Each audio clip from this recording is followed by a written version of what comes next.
Hi, I'm Mitch Gallagher from Sweetwater. I've got big news for you today, and I have a special guest with me as well. This is Ken Haas, CEO of Reverend Guitars, which kind of gives away the big surprise, right? I guess it does, yeah. Reverend Guitars, now part of the Sweetwater family. We're Yes, so glad we to are. have you guys here. We are so glad to be here.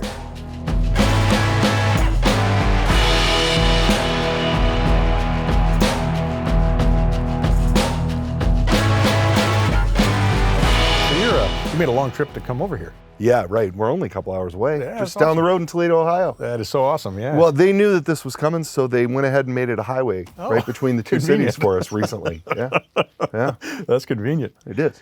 So you kind of worked your way up through the company. I have, yeah. I started with Reverend in the late 90s. Reverend was founded in 97 by our chief engineer and guitar designer, Joe Naylor. He started the company with a patent on a non-traditional body construction, which Reverend manufactured and marketed between 97 and 2004. While Joe was doing that, I was doing various stuff in automotive and playing in bands. I just happened to find one of the Reverend guitars at a used retail spot in Detroit area. And I saw that it was made in, East Point, Michigan. And who is this guy? I didn't know anything about it. And I looked it up, and I actually found him in the phone book. Remember those? Yeah, Yellow pages? Yeah. Yeah. And I went and knocked on the garage door of the single garage bay shop that he had at the time, and introduced myself to him, started selling him some sandpaper and a few things that they used in the shop that the company I worked for carried. That led to he and I becoming friends and me using his guitars in the bands that I was playing with and touring with at the time. And then he invited me to go to a NAMM show. And I was not a part of this industry. I didn't even know what a NAMM show was. Right. And I went to my first NAMM show in the summer of '99 in Nashville, when that Nashville show, you remember this? I mean, it used to spread out into the arena across the street and upstairs, and it was a big event. Yeah. I went to that show, and I mean, not to be all nerdy about it or whatever, but I very quickly realized that I was doing the wrong thing with my life. I didn't realize that that was something that could be done. Right. And while I was there, I sold a couple of Joe's guitars by accident to some pretty prominent players, Will Ray being the main one. I just was a big fan of Will's. Sure. And just the opportunity to meet him and talk to him. And he asked me, "Hey, Reverend Guitars, what's that?" So I told him. Half an hour later, he was buying one Nice. from Joe. And Joe was like, "How did you do that?" And I was like, I don't know. I just told him. and Joe said, "Well, I'm going to bring you to every one of these from now on." And I was like, "Really?" and so I did NAMM shows and public guitar shows like Dallas and Philly for many years with Joe. That led to us in 2004, 2005, the original guitar design had sort of run its course. They're very, very cool. Of course, they're collector's items now, as things are. As soon as you stop doing something in this business, everybody is the greatest thing that ever happened. But at the time when we were doing them, it was a tough sell. And I think a lot of it was, we're coming up on our 25th anniversary now. But at the time, a company being around 7 or 8 years in a business with companies that have been around 50, 60 or 100 years or 125 Or more, years, yeah. we're very much the new guys on the block. And with the guitar being so unique, it just wasn't doing what we wanted it to do. And Joe had some ideas for some solid body guitars. You see an array of them behind me, and some of them we've been doing since this era. And when he realized the solid bodies, the business just, a bunch of things clicked. Right. Including my position within the company. The first NAMM show, the first trade show that I went to, that I had Chargers and Jetstreams to talk about, I sold a lot of guitars. Enough that Joe said, "Well, you need to be in the office full time to handle all these dealers that you've just opened up and things." And we have then grown steadily with this line of guitars Right. since then. Right. So awesome. And now here you are at Sweetwater, and we're super excited. Yeah. Yeah. So we were checking out some of the guitars earlier today. Indeed. And some points that are in common among all of them, but some things that are obviously different as well with the different ones. Give us an idea of who these guitars are for. Sure. Is there a player in mind when you design a guitar, or how does that work? So Naylor is the singular guy who does all the design work on the guitar. And Joe started with an industrial design degree from Western Michigan University. And then while he was studying there, he didn't start playing guitar until he was 19 years old. And the mechanics of the guitar fascinated him as much as the ability to play the guitars and play the music that he had been listening to his whole life. But then he started getting fascinated with, well, how do you get that sound? Right. And what is it physically about the guitar that enables somebody who is playing the same guitar out there, but Sabbath tone and jazz tones and all. He just really wanted to get into the mechanics of it. So he went to Roberto Venn's School of Luthery after college with his design degree to learn about the mechanics of the instrument and really how it works beyond taking it apart and figuring out stuff for himself. When he came back from that, he opened up a small guitar repair facility in East Detroit, what they now call East Point, and started working on all brands of guitars. He very, very quickly developed a reputation amongst the working guys in the Detroit area. All of the Weekend Warrior blues guys to the professional guys at home, Joe started developing this reputation as the guitar tech to take your stuff to. And as a result, worked on all of the brands. But he used to take guitars like, old K's and funky things, and Silvertones and stuff, and make them playable for these guys. And really ingrained himself in the blues community in the Detroit area, which is where the Reverend moniker eventually came from. Okay. Because a lot of the especially the older blues guys refer to themselves as, right, not just the Reverend Billy Gibbons and whatnot, but going throughout the history of that. And he kept seeing that word pop up. And that is where the brand name eventually evolved. Okay, I wondered about that. So after working on all of these guitars, then Joe started picking out the features that he thought worked. From using Carina as the body wood on all the guitars when that came available to us, but just different hardware features and things, and then what he thought was important. One of the things that you'll notice on all of the Reverend instruments is that while the pickups are all our own pickups, the sizes are largely interchangeable. The parts are your alpha pots and your nuts and the bridges. Things are standard sizes. So if you're on the road and you're in a pinch and you need a replacement on your bridge, you can find something easily. This was very important to Joe, coming from a working guitar tech standpoint. So that's where a lot of the design input came on all of the Reverend instruments. And then as we went forward, a lot of the features are just features that he likes. And lucky for us, other people like them as well. Right. Well, they're laden with really practical features. They're features that a player on stage or in the studio is going to use. There's not extras there that you aren't going to use, but the ones that are there are essential for the versatility and getting the tone. Yeah, I agree with you. I expected you would. Yeah. And the bass contour being one of the major features. It is on almost all of the Reverend guitars. There are a couple signature models where it's been deemed unnecessary, like Pete Anderson, friend of yours that we worked right. on a couple of his models. It's not, but other than that, it's on everything because it works. And it's just an easy thing to integrate into all of the designs. So as Joe and I's relationship developed, I came on as his head of sales in, I think, January of 2006. I made the leap to working for the company full-time. The company had gotten big enough that it could take me on, and I was up for the challenge. And then as time went on and I started taking more of the sales responsibilities and then more of the artist responsibilities, Joe then started pulling himself out of the office and just working on the instruments. And since the time he hired me and was able to start removing himself from the day-to-day sort of running of things, he became very prolific. And what started out as our Stage King series guitars that we were offering, which is what you're looking at here basically, we were offering alongside of the original models, eventually just took over for the original models completely. And we had quit taking orders for them. So there was no point in continuing on. And we just went forward with what was originally the Charger and the Jetstream and the Warhawk. And then around 2008, Joe, added our Volcano models and the Manta Ray models and Roundhouse, Daredevil, Sensei. All of a sudden, he was just popping all these different things. And then we started coming to a realization between the two of us that I was pretty good at handling sort of the logistics and the day-to-day running of the business, and that he really just wanted to design guitars.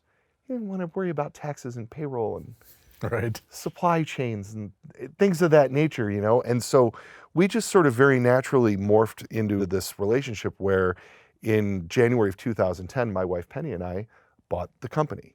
And that's where I became the CEO. And then we worked it out with Joe to keep him on as our head designer and our chief consultant and let Joe do what he wanted to do.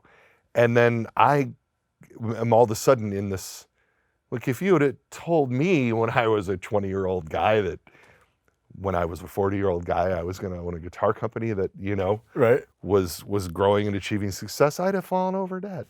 And then since 2010, of course, everything is just snowballed on top of that. And so your original question was, who are these guitars for? Right. The simple answer to that is, they're for us. I like it. We play out. We do things. Joe knows instinctively when something works and something doesn't. And Joe comes up with these ideas, and we take them out and play them, and we give them to our artists who take them out and play them. It seems to, work for us. Yeah. I don't think it's fair to pigeonhole any specific electric guitar design or model to any specific style of music. Right. Because I see guys do everything with everything. Sure. You just some really, really interesting combinations of music and guitar. And you look at something like our Contender 290 and you're like, oh, I know the guy that's going to play that. And then you see some country guy just ripping on that guitar and you're like, whoa, I didn't really see that coming, but it's all out there. So yeah, it's cool, man. It's a lot of fun. Well, part of the reason that works is because with the bass contour control that you mentioned and the variety of pickups and the way the guitars are set up, they're super versatile. Yeah. So you can get a lot of tones and cover a lot of territory with any one of these guitars. Sure. Another interesting take too, we did a bunch of demo videos this morning, and we had that was a good fun. time. And one of the things that we got to talking about was Naylor doesn't sit down to design a guitar with a preconceived notion of a niche that he's trying to fill. So when we put the 12-string out there or the Descent baritones out there, Joe sat down with a blank slate and said, I'm going to make a 12-string. And it doesn't have to be like any 12-string that came before it. What is going to happen when I design a 12-string and pull in some of the Reverend features? But then what is inherently wrong with the electric 12-string? What do people complain about? I'm going to address those issues first. And then we end up coming up with our Airwave model, because we're not, one of the phrases that people hear me say a lot that I'll drop on you. We're not held back by the weight of our own legacy. Right. We have the freedom to be able to do something like that. And we don't have a lot of blowback from people going, well, wait, that's not what you've always done. Well, right. we don't have to worry about what we've always done. We're trying to innovate electric guitar and move it forward. And so that has turned us into, we do a lot of signature models. And we're going to get into more of the signature model stuff later with everybody here at Sweetwater, because I'm going to be bringing in the artists themselves. Nice. And the artists themselves can tell you their stories about what it's like to work with Joe and I. When we do a signature instrument, and a great story for me to convey with you with this is our Mike Watt bass. So if you're not familiar with Mike Watt was the bass player for the Minutemen and Firehose, which are two of my favorite bands of all time, and then went on to play with the Stooges for a number of years. Reverend and Naylor had a great relationship with Ron Ashton from the Stooges. And so there were all of these things that were kind of pulling Mike into our fold. And I really wanted to do Mike's signature bass. He's one of my all-time heroes. And when I asked Mike about doing the bass, he said, well, I really like what you guys do, but I kind of have my own thing. And I said, well, Mike, when Reverend makes a signature instrument, our goal is to make the bass that you want to play with your features. I don't want to just put your name on something that we do. He is going to work with Joe to design this bass, to have it be the bass that you want to play. Right. And then you take it out and you play it on tour. And the instrument, your signature instrument, can change. If 2 years later, different pickups work for you or something that's working for you, we're going to change your signature model to change with you. And that's how we developed Pete Anderson's guitars. Pete was getting more and more into playing the blues and wanted a hollow body guitar, but wanted it to do some very specific things that nobody was making a hollow body that could do them. And Joe designed this bracing system within that guitar that fulfilled the need that Pete was looking for, and then we market that as his signature instrument.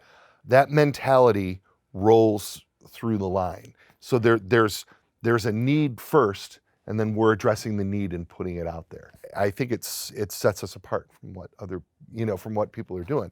And, if you're a big fan of the Smashing Pumpkins and you go to see that band play and you love the Billy Corgan's tone and Billy Corgan's guitar, the Billy Corgan model that you buy from Sweetwater is no different than the one that Billy Corgan is touring with.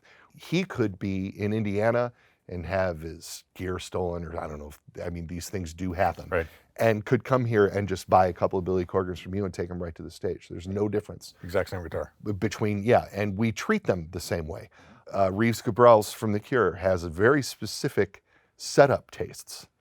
And we set up the guitars that we retail for him the same way that he likes them. Which is weird. Right. You know what I mean? It's a hybrid set of strings, and there's some, it's not that funky, but it's specific, and it's very detail-oriented thing. And again, we were in the situation with him where a bunch of their gear got damaged at a border crossing, got wet at a border crossing coming into Chicago to play Riot Fest many years ago. And he went to a dealer and got a couple guitars and took them to the stage, a stage that big, just off the wall. Nice. So that's the goal. Right. Well, I like that it's you're approaching it from the end rather than from the beginning, if that makes any sense. It's fine to create a guitar and say, okay, who wants it? Right. But it's so much better to talk to the players and to make what they actually want and will use. Yeah.